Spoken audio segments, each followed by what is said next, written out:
Ok. Bom, então, novamente, vamos voltar aqui ao slide. A conferência Luz, Calor e Som faz parte do primeiro módulo do curso de Gnoses, focado em psicologia e autoconhecimento. Vamos tentar responder hoje duas questões muito importantes, que são: quem é Deus e o que, afinal, é a Santíssima Trindade? Sobre a questão de Deus, é importante notar que no Gênesis, né, o primeiro capítulo da Bíblia, que a gente conhece, né, a Bíblia, vamos dizer assim, os evangelhos canônicos, né, ou seja, oficialmente reconhecidos como válidos pela Igreja Romana, vamos deixar bem claro, porque foi a partir da Igreja Romana, Católica Romana, é que se estabeleceu isso. Ou porque esses foram aceitos ou não, isso é uma questão muito mais profunda, né? Por exemplo, os evangelhos de Nag Hammadi. Por que a Igreja Católica perseguiu tantos dos evangelhos ditos gnósticos? Essa é uma outra questão que a gente poderia voltar mais tarde. Mas na questão do Gênesis, o Deus da criação, resumindo, não é aquele homem barbudo que está lá no céu. Porque o nome em hebraico para Deus é Elohim, ou Jeová Elohim também. E Elohim, qualquer cabalista sabe que Elohim é plural, não é singular. Né? E as pessoas até hoje se debatem, tem pessoas que brigam por isso, né, porque estão fundadas num dogma, não querem se abrir para a ideia de que Deus tem múltiplas facetas, né? E uma prova de que Deus, o Deus da criação é plural, ou seja, não é um só, né? Tá na própria Bíblia canônica, curiosamente, apesar de todas as adulterações que houve nos textos da Bíblia e traduções, vamos dizer assim, né? Porque adulterações? Porque a princípio tem até um ditado italiano muito famoso, né? Traduttore tradictore, né? Tradutor traidor, né? Uma vez que se traduz, já está de alguma forma traindo o autor do texto, porque nunca é possível abarcar a complexidade de um idioma, as peculiaridades do idioma em uma palavra em outro idioma, né? Porque cada palavra em um idioma, em uma cultura, em um idioma está cristalizada desses elementos culturais que são característicos dessa visão de mundo dessa cultura dessa época, né? Então, o Deus da criação é Elohim, de acordo com a tradição judaico-cristã.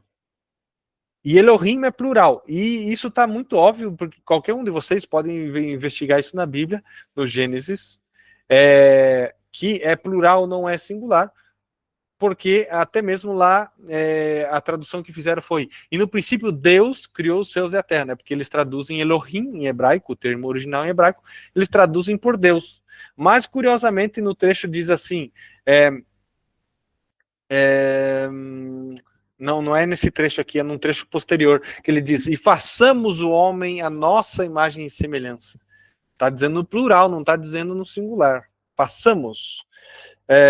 Curiosamente, o Gênesis ele tem muitas facetas semelhantes ao hermetismo, os textos herméticos, né?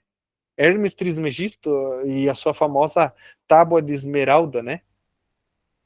Hermes dizia o seguinte: é verdade, certo, e muito, muito verdadeiro. O que está embaixo é como o que está em cima, e o que está em cima é como o que está embaixo, para realizar os milagres do Uno. E assim como todas as coisas vieram do Uno, assim todas as coisas são únicas por adaptação. O sol é seu pai, a lua é sua mãe, o vento gestou em seu ventre, a terra é sua ama, o pai de tudo está nisto. Seu poder é pleno se é convertido em terra. Por isso, separarás a terra do fogo e o sutil do denso, suavemente e com grande sabedoria. Sobe da terra ao céu e desce novamente à terra, e assim recolhe as forças das coisas superiores e inferiores. Desse modo obterás a glória do mundo, e todas as trevas se afastarão de ti. Nisso consiste o poder de todo o poder. Vencerás todas as coisas sutis e penetrarás em tudo que é sólido. Assim o mundo foi criado. Esta é a fonte de admiráveis adaptações. Por essa razão fui chamado Hermes Trismegisto, pois possuo as 3 partes da filosofia universal. O que eu disse da obra solar está completo. Impactantes palavras, né? Embora muitas vezes algum de vocês, né, esteja se deparando pela primeira vez com esse texto, é difícil não se chocar com essas palavras, porque de alguma forma intuitivamente é possível captar que há sabedoria aqui nesse texto, não é? Bom, o que queremos dizer com isso é que até mesmo o Gênesis, ele é infundido de toda uma série de elementos que compõem uma visão cosmológica, uma visão do cosmo, uma visão do universo que é um pouco mais complexa do que a gente imagina. E nesse contexto cosmológico, né, nessa visão de mundo mais complexa dos antigos, é que se poderia inserir essa ideia do Pai, do Filho e do Espírito Santo, não como coisas meramente personificadas, mas como forças da natureza. Então, sobre a questão de quem é Deus, né, os antigos hindus, né, isso creio que veio desde lá dos Jinas, né, que é a cultura Jaina, é uma das culturas vertentes mais antigas da Índia, né? Eles falavam do Mahapralaya, né? E o Mahavantara. Peço desculpa, eu deixei aqui em inglês, porque às vezes a gente dá conferências em inglês também. O Mahapralaya seria a ideia da grande... peço desculpa, Mahavantara. Está até errado aqui, peço desculpa, gente. É o inverso. Esse slide é antigo. Olha, então assim, é o inverso aqui, ainda bem que eu estou atento. A ideia do Mahapralaya os hindus chamavam de Deus imanifestado. Está até invertido aqui, meu Deus do céu, peço desculpa. Deus imanifestado é o Pralaya. E o Deus, eu vou até corrigir aqui, Deus manifestado. Só um momentinho.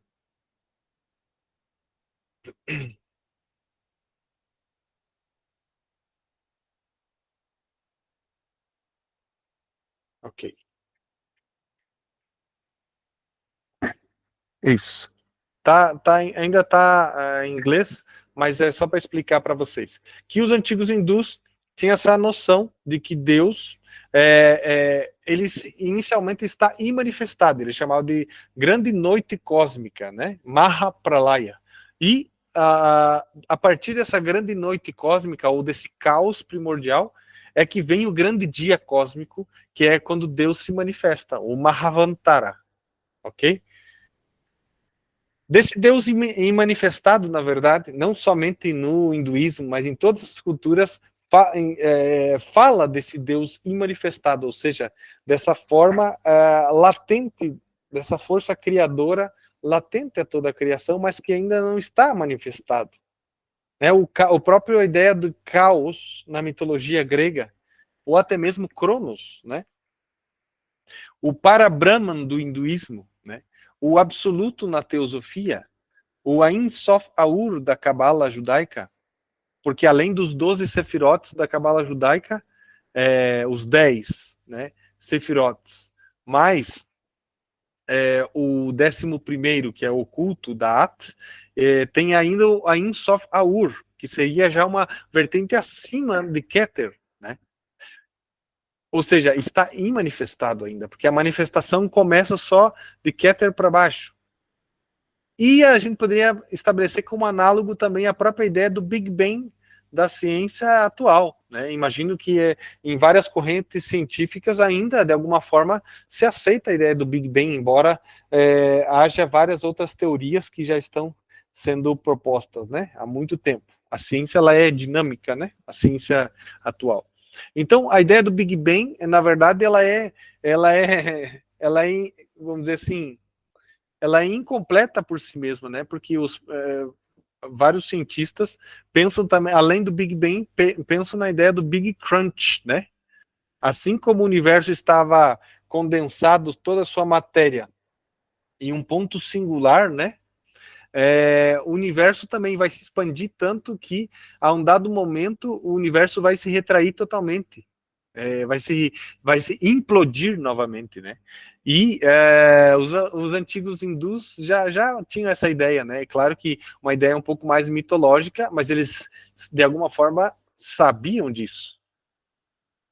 O Deus manifestado, na Cabala judaica, estamos falando já do Deus manifestado. Quando Deus se manifesta, é importante notar que, assim como falamos de Elohim, na verdade, os judeus têm mais de 72 nomes diferentes para as diferentes manifestações de Deus no judaísmo. Mas aí muitas pessoas falam assim, isso também no cristianismo, né? Pai, Filho e Espírito Santo, né? Mas Deus é só um, né? Bom, gente, sobre a questão de 1, 2, 3, 4 milhões, né? Números, nós devemos pensar na ideia do que é, primeiramente, número, né? Porque hoje em dia, quando a gente pensa em número, na verdade, nós somos muito materialistas e sequer a gente tem a ideia do que é o número, de acordo com os antigos, né? Porque quando pensamos em número hoje, somente pensamos em quantidade. Enquanto, por exemplo, os pitagóricos, que são praticamente os pais da matemática, pelo menos ocidental, viam nos números como princípios inteligentes da natureza. Eles usavam o termo aritmos arché, ou princípios numéricos, né? E não era absolutamente algo quantitativo, ou seja, uma garrafa, 5 dedos, não estamos falando só de quantidades. Eles falavam, por exemplo, do 1, eles falavam na mônada. E aí, na filosofia, Leibniz retomou esse conceito de mônada, num contexto muito mais místico, mais complexo, né? Dizem que Leibniz foi Rosa Cruz, por exemplo, né? Vários filósofos foram místicos, pertenceram a ordens esotéricas também. Então, a ideia de um, né? Deus é um, ok. Mas Deus é um, você está falando que Deus só tem a quantidade de um? Ou seja, Deus é reduzido a um número em um mero aspecto quantitativo? Ou você está falando na unicidade de Deus? Se a gente pensa na unicidade de Deus, a própria ideia de unicidade, ela não é totalmente contraditória à ideia de multiplicidade, porque assim como nós temos um corpo, a gente poderia dizer que somos unos, né? Somos uma pessoa, né? Ao mesmo tempo, nós somos múltiplos, né? Porque nós temos vários órgãos, nós temos múltiplas células, nós somos um microcosmo, né? Existem várias inteligências dentro do nosso corpo e até mesmo nosso próprio ser. Nosso real ser interno, ele é múltiplo. Tem várias facetas da nossa consciência, a gente poderia dizer também. Vou dar alguns exemplos de vocês de nomes na cultura judaica. Tetragramaton, né, o Santíssimo Nome de 4 letras. Esse é o nome que aparecia em muitos textos sagrados da Torá, né, os 5 primeiros evangelhos da Bíblia, mas também em vários textos posteriores, né? Os judeus, quando eles viam esse nome em hebraico, né? Em hebraico se pronuncia da direita para a esquerda, né? Yod, He, Vav, He, né? São 4 letras em hebraico. A letra Yod equivale a número 10, a letra He vale 5, a letra Vav vale 6 e a letra Re, novamente, vale 5. E aí os judeus eles tinham toda uma ciência de calcular os nomes, né? Porque os números tinham um aspecto quantitativo também, mas era uma ciência de calcular, né, as palavras que deu origem à numerologia, por exemplo, né? Então, a Cabala é utilizada também nesse sentido. E quando eles viam esse nome, que era um nome extremamente sagrado para eles, Moisés, né, inclusive deixou em um dos mandamentos de que não se deve pronunciar o nome sagrado de Deus. Quando eles viam esse nome, eles falavam Adonai, Senhor, porque eles não queriam nem pronunciar esse nome para não profanar esse nome, não utilizá-lo sem necessidade, porque eles sabiam o poder desse nome. El em hebraico é um substantivo masculino, né? Vários nomes de manifestações de Deus começam com El. ou terminam, né? Por exemplo, El Shaddai, né? Ou, por exemplo, vários arcanjos terminam com El, Michael, Rafael, Gabriel, né? E todos eles têm um significado próprio. E El aí, nesse contexto, indica Deus. Mas também Eloah. Eloah é feminino. Eloah é feminino. E aí, se você acrescenta mais duas letrinhas, você tem ali embaixo Elohim. Olha só como El e Eloah são parecidos, né?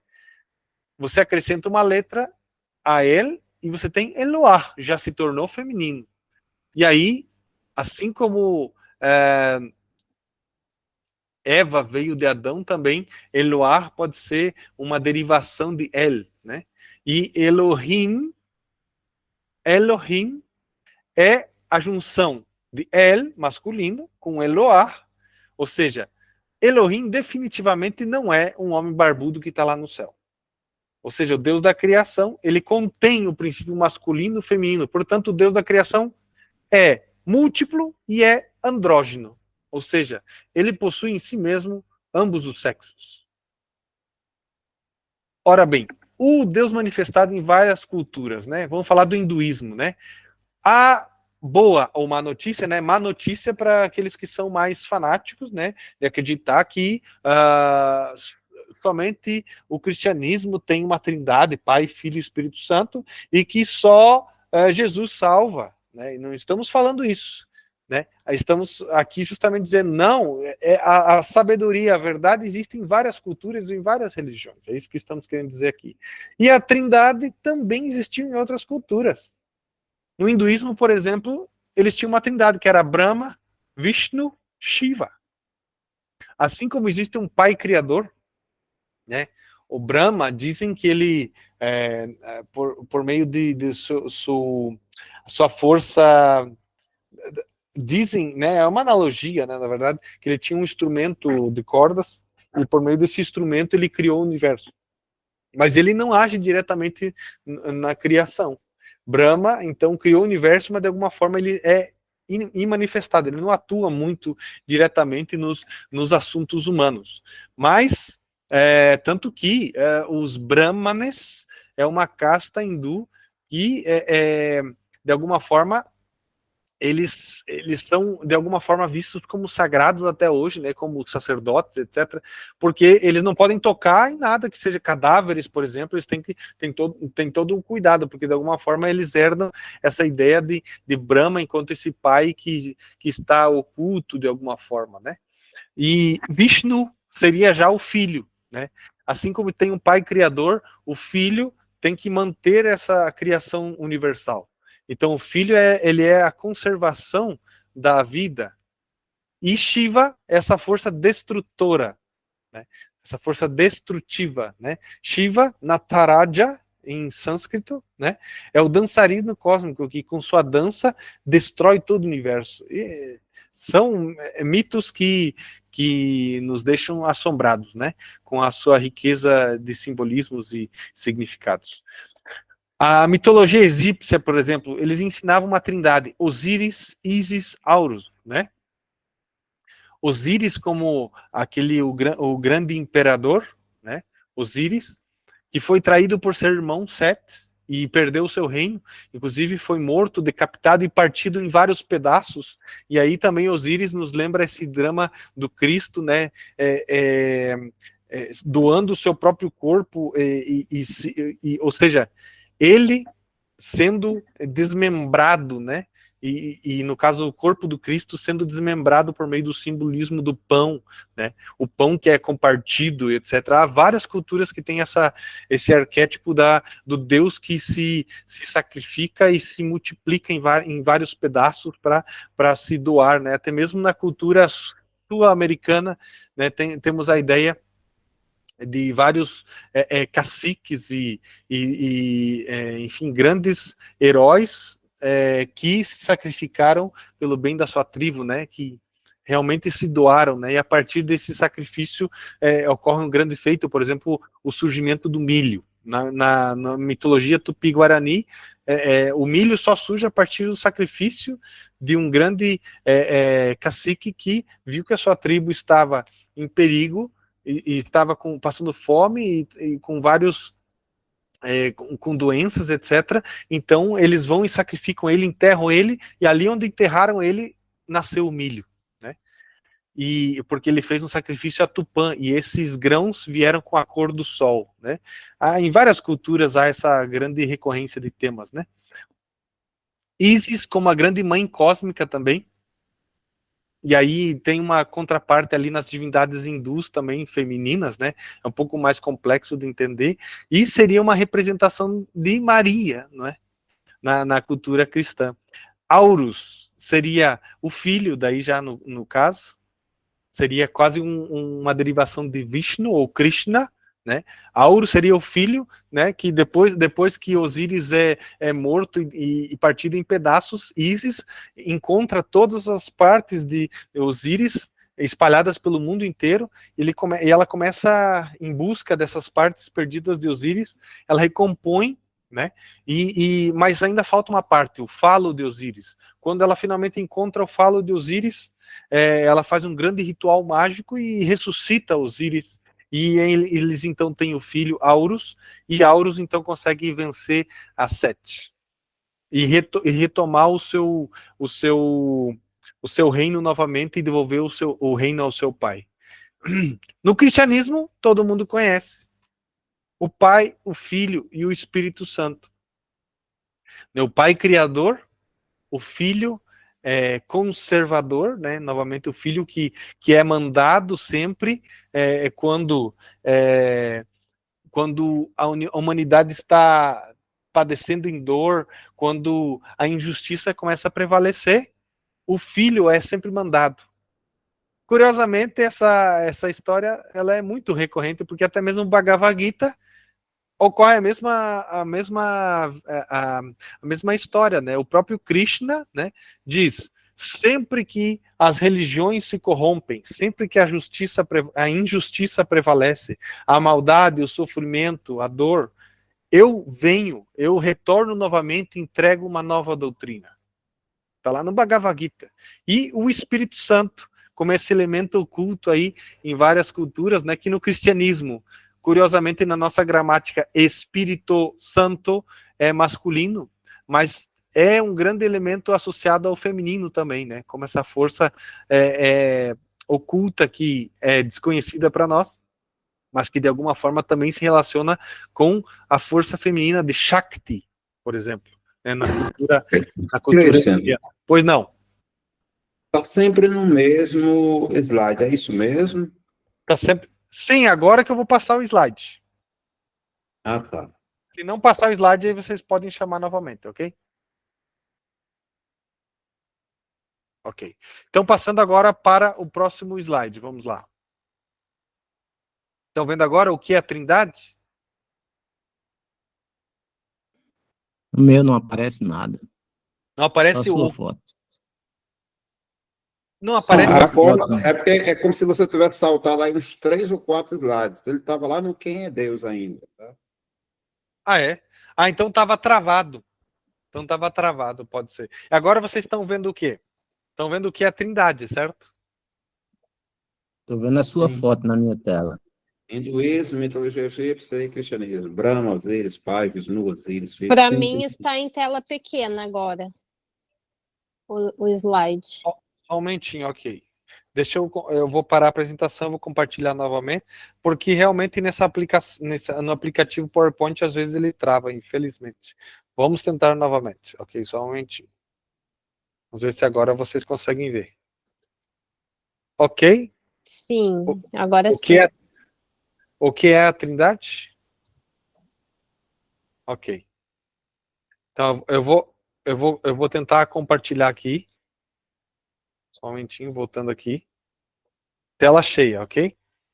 Estão vendo o que é a Trindade? Tela cheia? O meu não continua igual. Sim, dá para ver sim o que é a Trindade. Ok, muito bem. Então vamos lá. Estão vendo agora a Trindade e seu desdobramento, correto?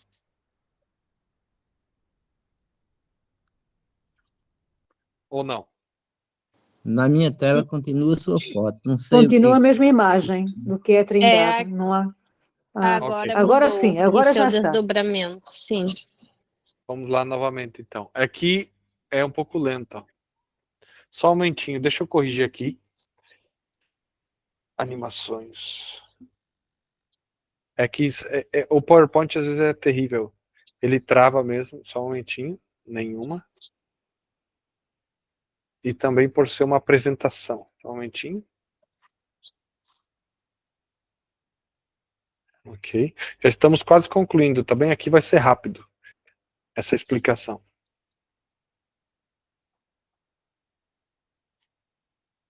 Ok.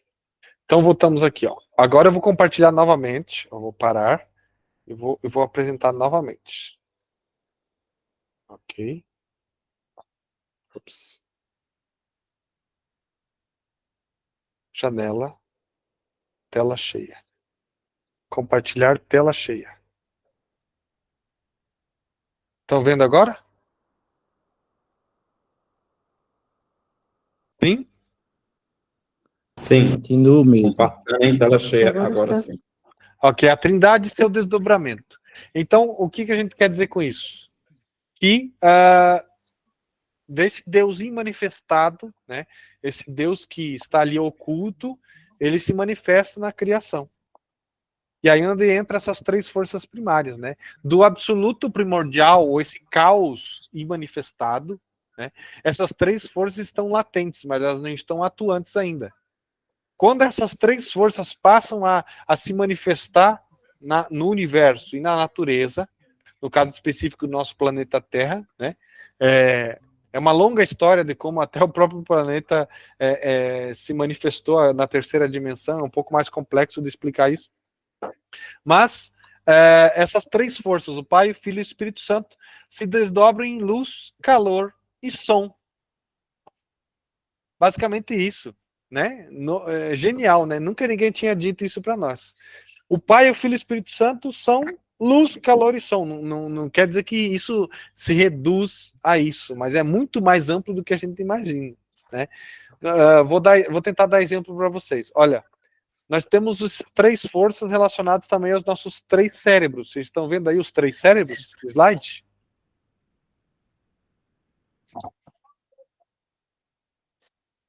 Vocês conseguem ver o slide agora, os três cérebros? Sim, sim. Ok. Sim. Então, essas três forças também se relacionam com esses três cérebros que a gente ensina na conferência número 4, né? Não, na verdade é conferência, só um momentinho, personalidade sem ego, despertar da consciência. Vai ser explicado isso posteriormente, é a máquina humana. A gente vai retornar aqui, vamos explicar como é que funcionam esses três cérebros que nós temos dentro do corpo. Como assim três cérebros? São partes autônomas do nosso corpo, do nosso organismo. São partes inteligentes, né? O cérebro intelectual, motor e emocional. Com base nisso aqui, dá para entender muitas outras coisas. Coisas que a gente não aprende na escola. Bom, sobre a luz, né? É muito conhecida a famosa frase de Jesus, né? Que é, eu sou a luz do mundo e quem me segue não andará nas trevas. Né? O Cristo é sempre símbolo de luz, de vida, movimento, consciência, sacrifício pela humanidade. E aí se relaciona com o fator sacrifício pela humanidade. Ou seja, significa que quem não faz não se envolve em algum projeto de não somente caridade, mas algo, uma grande obra, uma grande causa, que seja nada mais do que servir à humanidade, essa pessoa jamais vai encarnar a luz. Pode ficar pronunciando mantra o dia inteiro, pode ficar comendo comida vegana, pode fazer o que for, pode meditar quanto for. Se a pessoa não se sacrificar pela humanidade, ela jamais vai encarnar a luz em sua plenitude. Porque todos os mestres que vieram ao planeta Terra, todos eles se sacrificaram pela humanidade. É a única forma de exercer com fatos o que é a luz. Porque é somente dando que se recebe. E quem quer luz tem que dar, né? E quem quer amor tem que dar amor. E o amor é quase sinônimo de luz, né? A luz ilumina, né, as trevas, né? E somente aquelas pessoas que fazem algum ato totalmente despretensioso que sabem essa deliciosa sensação de estar com o coração tranquilo, de que estamos fazendo algo que não é egoísta, né? Algo que não tem um propósito, né? Como vamos dizer, não tem um comprometimento ou de alguma forma um apego com o resultado, né? Isso é uma coisa que aos poucos vamos conseguindo conquistar, o amor pela humanidade. Mas é só com fatos, né? Como grandes exemplos da Madre Teresa de Calcutá, São Francisco de Assis, né? Buda, Krishna, todos esses grandes mestres que passaram pela Terra. O calor. O calor tem relação com o Espírito Santo. E ele é em si a potencialidade de vida, né? Uma semente sem calor não pode germinar, né? E tem uma conexão com a nossa energia sexual. Nós não vamos se aprofundar nisso, mas isso é um tema profundamente complexo, que a gente vai se aprofundar na conferência 19, que é a alquimia. Nós vamos explicar sobre a alquimia. E o Espírito Santo, para a gente encarnar essa força do Espírito Santo, né, é necessário o segundo fator de revolução da consciência, que é o nascimento espiritual. É necessário nascer de novo. E para nascer de novo também tem que morrer, né? Nós precisamos morrer para nós mesmos, de alguma forma. O Espírito Santo é, portanto, essa força que é uma potencialidade de vida em todos os seres vivos, né? E ela também se relaciona com a nossa energia sexual e com a castidade. O som. O som, assim como na mitologia hindu representava Brahma, né? Ele simboliza o pai, né? O pai, como sabedoria, se manifesta pela própria a voz, não é? A harmonia, os mantras, a música, tudo isso se relaciona com o som, né? A voz do pai aconselhando o filho, né? É algo que é simbólico desse aspecto do pai, a sabedoria como expressão vibracional, né? E aí temos que cuidar da forma com que a gente usa o nosso verbo. Por exemplo, se a gente se utiliza do nosso verbo, da nossa laringe criadora, para falar mal das pessoas, para fofocar, para reclamar da vida, a gente está usando essa força para destruir. É uma força destrutiva. E jamais a gente vai conseguir se integrar com essa harmonia, com essa paz, com essa sabedoria do Pai. Né? Quem que é o Pai, nesse caso? Não estamos falando do Pai de Jesus. Nós estamos falando de uma força cósmica, né? Que se manifesta por meio do som. Né? Vou dar um exemplo para vocês. Observem como os pássaros agem cotidianamente, né? De manhã, o que eles fazem? Eles cantam. Parece que eles estão agradecendo pelo sol que está saindo, né? E ao fim do dia, todos cantam, né? Como que agradecendo também por mais um dia de sol, um dia de vida, né? E se a gente se integra com esse simples fenômeno, né, de ir lá meditar e ouvir o canto dos pássaros e também cultivar esse sentimento de gratidão pelo dom da vida, né, pelo ar que respiramos, pela liberdade, pela saúde, pela nossa família e por tudo, nós vamos aos poucos conseguindo se integrar com essa força do Pai. E o Pai estamos falando aqui não somente de um aspecto religioso, somente estamos falando dessa força vibracional que nos dá paz, que nos dá sabedoria. Né? Isso somente é possível se integrar com essa força por meio do fator psicológico de morte psicológica, ou seja, justamente matando o ego, matando toda essa nossa desarmonia interior, é que a gente vai encontrar essa verdadeira harmonia. E aí é importante o uso dos mantras, né? As músicas, saber selecionar as músicas que escutamos, Porque a música, ela cristaliza uma vibração. A vibração de quem compôs. Por exemplo, uma pessoa muito triste, né? Ela cristaliza na composição dela a sua tristeza. E ao ouvir essa música, vamos nos sentir tristes, porque a gente vai pegar essa vibração da pessoa. Então a gente tem que saber selecionar. Os mestres sempre nos aconselharam a ouvir música clássica, né? Treinar o nosso ouvido para ouvir música clássica. Eu não sei se vocês notaram, mas logo antes da conferência, nós colocamos uma música hindu. Nós colocamos um raga, né? O raga é a música clássica hindu. Então não existe só uma música clássica. Claro que tem os clássicos, os grandes compositores, Bach, Beethoven, Mozart, etc. São maravilhosos, porque são as músicas das esferas. Mas também temos que saber selecionar. Por exemplo, o hinduísmo, eles têm uma música maravilhosa, né? Se a gente vai estudar um pouco sobre o raga e começa a treinar o nosso ouvido, meditar com um raga bem selecionado, né? Obviamente é fantástico. Por quê? Porque eles também conseguiam expressar uma verdade cósmica por meio da música deles, né? Inclusive os próprios instrumentos, há quem diga que cada instrumento tem uma relação com uma dessas forças cósmicas, né?